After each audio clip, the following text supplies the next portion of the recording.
আসসালামু আলাইকুম। দুপুরের শীর্ষ সংবাদে স্বাগত জানাচ্ছি আমি সুমনা সুমা। রাতে উত্তর সিটির বিভিন্ন এলাকা পরিদর্শন করলেন প্রধানমন্ত্রী তারেক রহমান।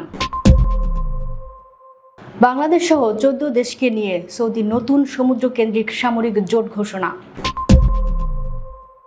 বাংলাদেশ এখন ভ্রমণের জন্য নিরাপদ, ট্রাম্পের বিশেষ দূত। নতুন দায়িত্বে 5 মন্ত্রী, প্রতিমন্ত্রী, এমপি। নাসিরুদ্দিন সার্জিস সহ এনসিপির 10 নেতার বিরুদ্ধে থানায় অভিযোগ। 5 আগস্ট রাজধানীতে মহাসমাবেশ করবে জামাত নেতৃত্বাধীন 11 দলীয় জোট। ঢাকা মেডিকেলে 8 তলা থেকে লাফিয়ে পড়ে রোগীর মৃত্যু। ডিএমপির গত 24 ঘন্টার অভিযানে গ্রেপ্তার 433। শতকের ঘরে সবজি, কাঁচামরিচের ঝাঁজ 400 ছুঁই। চীন, ভারত, রাশিয়া ও ইরানের উপর নতুন মার্কিন নিষেধাজ্ঞা। মরক্কো দিয়ে নজিরবিহীন অনুপ্রবেশ, সীমান্তে সেনা পাঠাচ্ছে স্পেন। শুনছিলেন শিরোনাম, এবার বিস্তারিত। সারাদিন ব্যস্ত সময় পার করার পর রাতে ঢাকা উত্তর সিটি কর্পোরেশনের পরিচ্ছন্নতা কার্যক্রম পরিদর্শন করে বাসায় ফিরলেন প্রধানমন্ত্রী তারেক রহমান। বৃহস্পতিবার রাত 9:30টার দিকে তিনি পরিদর্শন বের হন। প্রধানমন্ত্রী উপ-প্রেস সচিব এ তথ্য নিশ্চিত করেছেন। তিনি জানান, ঢাকা উত্তর সিটি কর্পোরেশনের প্রশাসক মোহাম্মদ শফিকুল ইসলাম খান মিল্টনকে পাশে বসিয়ে নিজে গাড়ি চালিয়ে ফার্মগেট এলাকার পরিচ্ছন্নতা কার্যক্রম পরিদর্শন করেন। এরপর সংসদ ভবন এলাকায় যান। সেখান থেকে ক্যান্টনমেন্ট হয়ে মহাখালী যান। তারপর বনানী চেয়ারম্যান বাড়ি ঘুরে বনানী হয়ে গুলশানে বাসায় ফেরেন প্রধানমন্ত্রী। এ সময় গাড়িতে বসে উত্তর সিটি প্রশাসক শফিকুল ইসলাম খান মিল্টনকে বিভিন্ন বিষয়ে দিক নির্দেশনা দেন। প্রধানমন্ত্রীর অতিরিক্ত প্রেস সচিব আতিকুর রহমান রুমন সহ প্রধানমন্ত্রীর ব্যক্তিগত কর্মকর্তারা গাড়িবহরে ছিলেন। ইয়েমেনের হুথি বিদ্রোহীদের ক্রমবর্ধমান হুমকির মধ্যেই সৌদি আরবের নেতৃত্বে বাংলাদেশ সহ 14টি দেশ নিয়ে নতুন সমুদ্র কেন্দ্রিক সামরিক জোট গঠন করা হয়েছে। লোহিত সাগর, বাব আল মানদেব প্রণালী এবং এডেন উপসাগরের মতো আন্তর্জাতিক গুরুত্বপূর্ণ জলপথগুলোতে নৌ চলাচলের স্বাধীনতা রক্ষা এবং বিশ্ব বাণিজ্যের নিরাপত্তা নিশ্চিত করতেই এই পদক্ষেপ নেওয়ার কথা জানানো হয়েছে। সৌদি প্রতিরক্ষা মন্ত্রণালয় বিবৃতিতে জানিয়েছে, মাল্টিন্যাশনাল মেরিটাইম ডিফেন্স এয়ারলাইন্স নামের এই জোটটি মূলত যৌথ সামুদ্রিক নিরাপত্তা সহযোগিতা জোরদার করার একটি প্রতিরক্ষামূলক অবকাঠামো হিসেবে কাজ করবে। আন্তর্জাতিক জ্বালানি সরবরাহ এবং বাণিজ্যিক পণ্য পরিবহনের অন্যতম প্রধান রুট এই অঞ্চলটি সাম্প্রতিক সময়ে চরম নিরাপত্তাহীনতায় ভুগছে। রিয়াদে অনুষ্ঠিত এই জোট গঠনের বৈঠকে বিশ্বের 51টি দেশকে আমন্ত্রণ জানানো হয়েছিল, যার মধ্যে বাংলাদেশ সহ 43টি দেশের প্রতিনিধিরা অংশ নেন। সৌদি কর্তৃপক্ষ জানিয়েছে, জোটটির মূল কার্যালয় সৌদি আরবেই হবে এবং অন্য দেশগুলোর জন্য এই জোটে যুক্ত হওয়ার দরজা খোলা রয়েছে। ট্রাম্প প্রশাসনের দক্ষিণ ও মধ্য এশিয়া বিষয়ক বিশেষ দূত সার্জিও গর বাংলাদেশে তার প্রথম সরকারি সফর শেষ করে বাংলাদেশ যুক্তরাষ্ট্র সম্পর্কের ভবিষ্যৎ নিয়ে আশাবাদ ব্যক্ত করেছেন। পররাষ্ট্রমন্ত্রী ডক্টর খলিলুর রহমানের সঙ্গে বৈঠকের পর সামাজিক যোগাযোগ মাধ্যম এক্সে দেওয়া এক পোস্টে তিনি জানান, মার্কিন পররাষ্ট্র দপ্তর দেশের স্থিতিশীল পরিস্থিতি বিবেচনায় নিয়ে বাংলাদেশকে ভ্রমণের জন্য এখন নিরাপদ ঘোষণা করেছে। মার্কিন বিশেষ দূত তার পোস্টে লিখেন, আজ সন্ধ্যায় আমি পররাষ্ট্রমন্ত্রী খলিলুর রহমানকে জানিয়েছি, স্টেট ডিপার্টমেন্ট স্থিতিশীল পরিস্থিতি বিবেচনা করে বাংলাদেশকে ভ্রমণের জন্য নিরাপদ বলে মনে করছে। সে অনুযায়ী বাংলাদেশের জন্য যুক্তরাষ্ট্রের সামগ্রিক ট্রাভেল অ্যাডভাইজারির লেভেল 3 থেকে লেভেল 2-এ নামিয়ে আনা হয়েছে। তবে কিছু এলাকায় অতিরিক্ত বিধিনিষেধ রয়েছে এবং সে জায়গাগুলো এড়িয়ে চলা উচিত। বাংলাদেশে এটি ছিল যুক্তরাষ্ট্রের বিশেষ দূত রাষ্ট্রদূত সার্জিও গরের প্রথম সরকারি সফর। সফর শেষে তিনি দুই দেশের সম্পর্কের ভবিষ্যৎ নিয়েও আশাবাদ ব্যক্ত করেন। বাংলাদেশ মুক্তিযোদ্ধা কল্যাণ ট্রাস্টের কার্যক্রম আরও গতিশীল ও কার্যকর করতে পুনর্গঠন করা হয়েছে ট্রাস্টের নির্বাহী কমিটি। নতুন কমিটির সভাপতি করা হয়েছে মুক্তিযুদ্ধ বিষয়ক মন্ত্রী আহমেদ আজম খানকে। কমিটিতে স্থান পেয়েছেন মন্ত্রী, প্রতিমন্ত্রী ও 4 সংসদ সদস্য সহ সংশ্লিষ্ট মন্ত্রণালয়ের কর্মকর্তারা। সম্প্রতি মুক্তিযুদ্ধ বিষয়ক মন্ত্রণালয় এ সংক্রান্ত একটি প্রজ্ঞাপন জারি করেছে। প্রজ্ঞাপনে বলা হয়েছে, বাংলাদেশ মুক্তিযোদ্ধা কল্যাণ ট্রাস্ট আইন 2018-র 13 ধারার বিধান অনুযায়ী নির্বাহী কমিটি পুনর্গঠন করা হয়েছে। প্রজ্ঞাপন অনুযায়ী পুনর্গঠিত নির্বাহী কমিটি ট্রাস্টের আইন, বিধিমালা এবং ট্রাস্টি বোর্ডের অর্পিত দায়িত্ব ও নির্দেশনা বাস্তবায়ন করবে।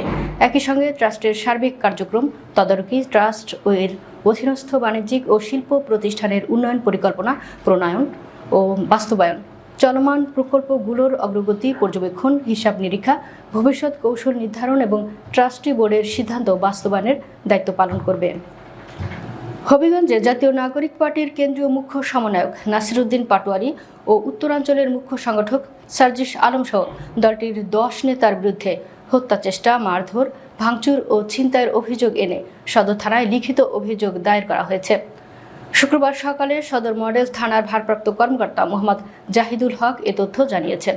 বৃহস্পতিবার রাত 10টার দিকে হবিগঞ্জ সদর মডেল থানায় মামলার এজাহার দাখিল করেন জেলা ছাত্রদলের যুগ্ম সাধারণ সম্পাদক মোহাম্মদ ইকবাল হোসেন রুকন। অভিযোগে এনসিপির 10 নেতার নাম উল্লেখের পাশাপাশি অজ্ঞাত পরিচয় আরও 40 থেকে 50 জনকে অভিযুক্ত করা হয়েছে। অভিযোগপত্রে উল্লেখ করা হয়, গত মঙ্গলবার বিকেল 5টা থেকে রাত 8টার মধ্যে হবিগঞ্জ পৌরসভার কোট মসজিদের সামনে এনসিপি ও ছাত্রদলের নেতাকর্মীদের মধ্যে দফায় দফায় সংঘর্ষ হয়। এ সময় এনসিপির নেতাকর্মীরা দেশীয় অস্ত্র নিয়ে ছাত্রদলের নেতাকর্মীদের উপর হামলা চালান। জুলাই সনদ বাস্তবায়নের দাবিতে আগামী 5 আগস্ট রাজধানীর নয়াপল্টনে মহাসমাবেশের ঘোষণা দিয়েছে বাংলাদেশ জামায়াতে ইসলামীর নেতৃত্বাধীন 11 দলীয় জোট।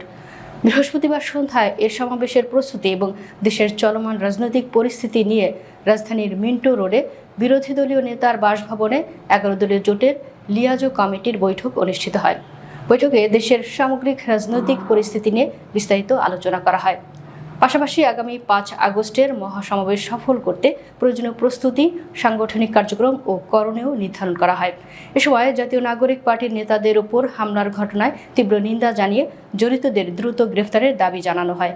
বৈঠকে দেশের চলমান পরিস্থিতি ও ভবিষ্যৎ কর্মসূচি নিয়েও আলোচনা করেন নেতারা। ঢাকা মেডিকেল কলেজ হাসপাতালের নতুন ভবনের 8ম তলা থেকে নিচে পড়ে চিকিৎসাধীন এক তরুণীর মৃত্যু হয়েছে। শুক্রবার ভোর রাতে ঘটে যাওয়া এ ঘটনায় নিহত রিয়া গত 5 দিন ধরে হাসপাতালের 802 নম্বর ওয়ার্ডে চিকিৎসাধীন ছিলেন। পরিবারের দাবি, তিনি দীর্ঘদিন ধরে মানসিক সমস্যাসহ বিভিন্ন শারীরিক জটিলতায় ভুগছিলেন। নিহতের বাবা লতিফ মল্লিক হাসপাতালে সাংবাদিকদের বলেন, 5 দিন আগে তিনি মেয়েকে সেখানে ভর্তি করান। রিয়া মানসিক সমস্যাসহ কিছু জটিলতায় ভুগছিলেন। লতিফ মল্লিক বলেন, রাত 3টার দিকে অন্য রোগীর লোকজন আমাকে বলে, এই দেখেন আপনার মেয়ে লাফ দিচ্ছে। সঙ্গে সঙ্গে আমি দৌড়ে গিয়ে দেখি সব শেষ। তিনি আরও বলেন, আমার মেয়ে লাফ দিয়ে নিচে পড়ে যায়। সবাই তাকে লাফ দিতে নিষেধ করলেও সে কারো কথা না শুনে লাফ দেয়।